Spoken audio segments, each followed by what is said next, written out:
ایسی جنگ ہونی ہے الملحمۃ العظما، جس کو کہ میں بھی آپ کے گواہی پیش کر دوں گا، جسے کہا گیا ہے دی لاسٹ کروسیڈ۔ بش نے بھی کروسیڈ کا لفظ بول دیا تھا، پھر واپس لیا اس نے۔ نکل جاتی ہے جس کے منہ سے سچی بات مستی میں، فقیہ مصلحت بین سے اور ہندے بادہ خار اچھا، کروسیڈ کہہ کر پھر واپس لیا۔ یہ کروسیڈ، اس کے اوپر جس قدر نقصان ہونا ہے عربوں کا، گریٹر اسرائیل بنے گا، یہ عراق، شام، اردن، سعودی عرب کا کچھ شمالی علاقہ، ترکی کا جنوبی علاقہ، مصر کا صحرائے سینا، اور اس کے ساتھ ہی جو بہترین اس کا زرخیز ترین علاقہ ڈیلٹا آف نائل، یہ سب یہودیوں کے قبضے میں جائیں گے۔ اس کو حدیث میں کہا گیا الملحمۃ العظما۔ عیسائی 80 علم لے کر ہے مسلمانوں تم پر حملہ آور ہوں گے، اور ہر علم کے نیچے 12,000 فوج ہوگی، 9.5 لاکھ فوج۔ یہ نیٹو کی تیاری کس کے لیے ہو رہی ہے؟ جب یو ایس ایس آر کا خاتمہ ہوا تو پوچھا گیا تھا نیٹو چیف سے، اب کس لیے؟ تمہارا وہ دشمن تو ختم ہو گیا، اب ہمیں اسلامک فنڈامنٹلزم سے نمٹنا ہے۔ وہ جانتے ہیں خطرہ یہی ہے، اب اسلام ابھر سکتا ہے، مسلمانوں کے سینوں کے اندر وہ آگ ہے، اوپر خاکستر آ گیا ہے، تم پہ اٹھانا بیٹھنا، یہ اندر تو انگارہ ہے، اوپر سے راکھ ہے، اس سے دھوکہ نہ کھا جانا ان کے دلوں کے اندر۔ اور بش نے کہا تھا مسلمان چاہتے ہیں کہ ہسپانیہ سے لے کر انڈونیشیا تک نظام خلافت قائم کریں، اور میں حیران ہوا تھا کہ اس کمبخت کو ہسپانیہ کا خیال کیسے آ گیا؟ ہمیں تو کبھی آتا ہی نہیں، اب ہم تو بھول گئے، وہ تو 500 برس پرانی بات ہے جبکہ وہاں سے ہمیں نکال دیا گیا تھا۔ اگرچہ اقبال نے کہا تھا ہے ارض فلسطین پہ یہودی کا اگر حق، ہسپانیہ پر حق نہیں کیوں اہل عرب کا؟ ہسپانیہ میں تو 800 سال حکومت کی مسلمانوں نے، اور ابھی 500 برس ہی گزرے ہیں نا۔ یہودی تو ارض مقدس سے 2000 سال نکالے گئے، انہیں لا کے آباد کیا گیا، عربوں کے سینے میں خنجر بھونک دیا گیا۔ وہ چھوٹا سا ملک جو چاہتا کرتا، کوئی پوچھنے والا نہیں۔ امریکہ جیسے اپنے بیٹے کی حفاظت کرے ویسے کرتا ہے اس کی۔ اور حضور نے فرمایا ہے وہ جنگ جب ہوگی تو ایک باپ کے اگر 100 بیٹے ہوں گے تو 99 ختم ہو جائیں گے، ایک بچے گا۔ یہ حدیث ہے، حدیث ہے صحیح۔ اور آپ نے فرمایا ویل للعرب من شر قد اقترب، عربوں کے لیے ہلاکت ہے، عربوں کے لیے بربادی ہے اس شر سے جو قریب آ چکی ہے۔ اور آج جس طرح انہوں نے ان کی تہذیب کو اختیار کر لیا ہے، دبئی جا کر دیکھیے، بدترین مغربی معاشرہ جو ہے وہ دبئی کے اندر ہم نے قائم کر کے دکھا دیا۔ اب سعودی عرب اس راستے پر بڑھ رہا ہے۔ اور اس کے بعد نمبر 2 پر جو ہے ہم پاکستانی ہیں، لیکن میں اس کے وہ پہلی بات جو کہہ رہا ہوں وہ تو یقینی ہے، اس میں تو احادیث صحیحہ موجود ہے۔ اگرچہ اس کے بعد پانسا پلٹے گا، پھر حضرت مہدی کا ظہور ہوگا، حضرت عیسیٰ کا نزول ہوگا، اور وہ گریٹر اسرائیل گریٹر گریو یارڈ بنے گا یہودیوں کا، ایک ایک یہودی قتل ہوگا اور دفن ہوگا۔ یہ بات میں ہونا ہے، میں پہلی بات بچ کر رہا ہوں۔ وہ پانسا پلٹے گا جب پلٹے گا، ابھی جو سامنے ہے وہ کیا ہے؟ جس ملحمۃ العظما کہا حضور نے، جسے آرمگیڈون کہتے ہیں عیسائی۔ آرمگیڈون کی اگر کہیں جا کر آپ دیکھیں گے، آپ ڈکشنری میں مانی تو کیا لکھا ہے؟ A very big war which will be fought between the forces of evil and good before the end of this world۔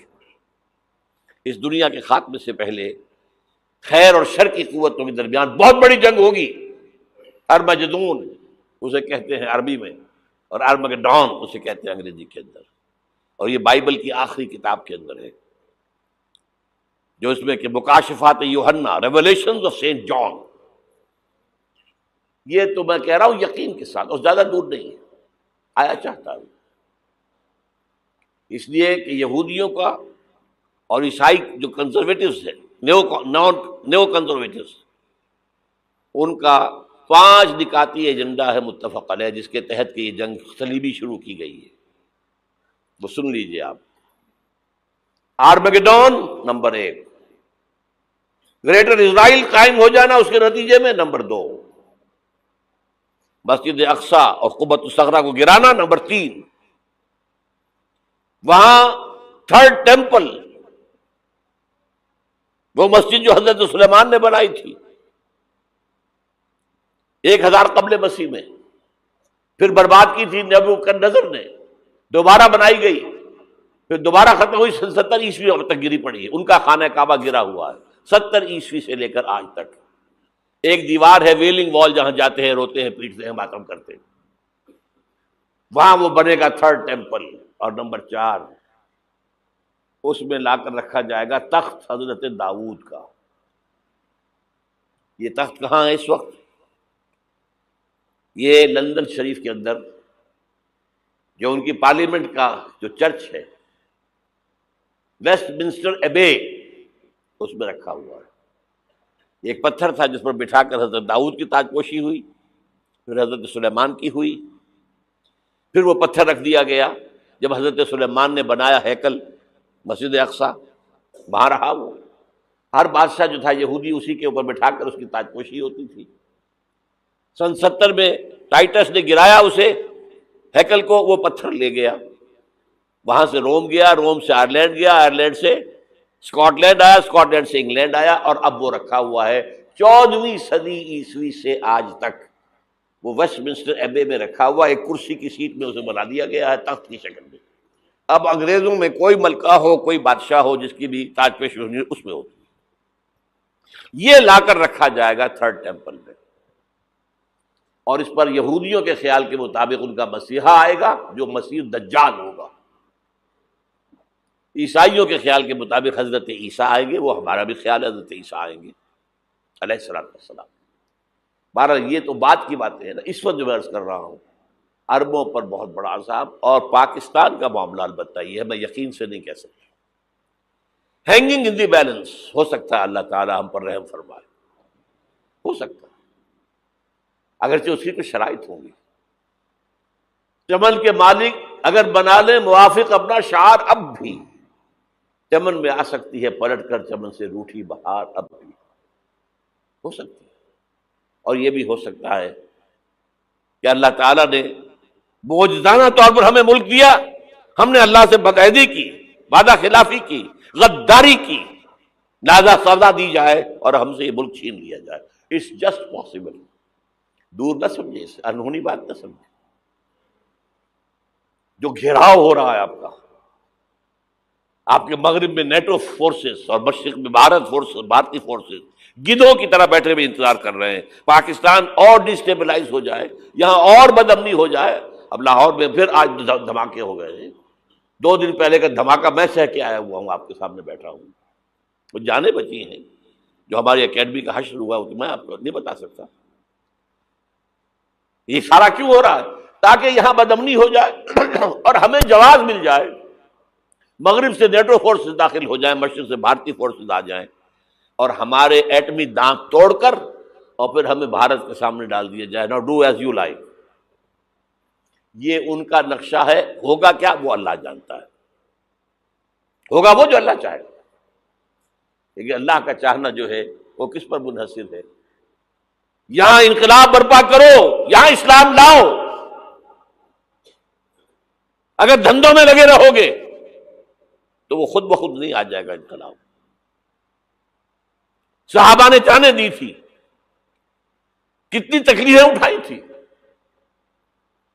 12 برس تک مکی دور کے اندر با نشہ درویشی در ساز و دمادم زن، جو پختہ شبی خدرا بر سلطنت جم سن. جو ہمیں طائف یاد ہے، جو حضرت عائشہ فرماتی ہے کہ میں نے پوچھا تھا حضور سے کہ یوم احد سے زیادہ سختی بھی آپ پر کبھی آئی؟ یوم احد پر کیا ہوا تھا؟ تلوار کا وار پڑا تھا آپ کے چہرہ مبارک. یہ جو رخسار کی ہڈی ہے اس کے اندر وار گیا ہے. اوپر خود کی 2 کڑیاں تھیں، وہ اس میں گھس گئی،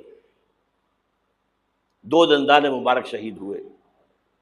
وہ خود کی کڑیاں ایک صحابی نے اپنے دانتوں سے پکڑ کے کھینچنے کی کوشش کی، دانت نکل گئے، وہ نہیں نکلی.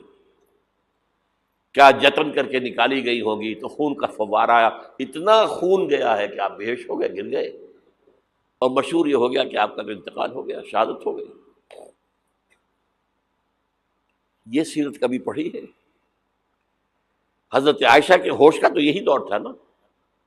یوم طائف میں تو آپ کی کیا تھی، بچی تھی، انہیں کیا پتا کیا ہو رہا ہے حضور کے ساتھ. 3 دن تک حضور مکے کی گلیاں اور وہاں کے اوباش لوگ پتھراؤ کر گئے تھے اس امید میں کہ شاید وہاں کا کوئی سردار ایمان لے آئے. تو یہاں تو ابو طالب بھی فوت ہو گئے، یہی دنیاوی سہارا تھا، خاندانی سہارا تھا ابو طالب کے ذریعے. اور گھر میں ایک دلجوئی کرنے والی رفیقہ حیات تھی، وہ بھی، ان کا بھی انتقال ہو گیا. آپ نے کہا یہ عام الحزن ہے، اب تو سب کو طے ہو گیا قریش کو کہ اب جیسے قتل کر دو ان کو. اسی لیے آپ گئے طائف، شاید وہاں کا کوئی بڑا سردار مانے ایمان لے آئے مجھ پر، تو میں اپنا مرکز ادھر شفٹ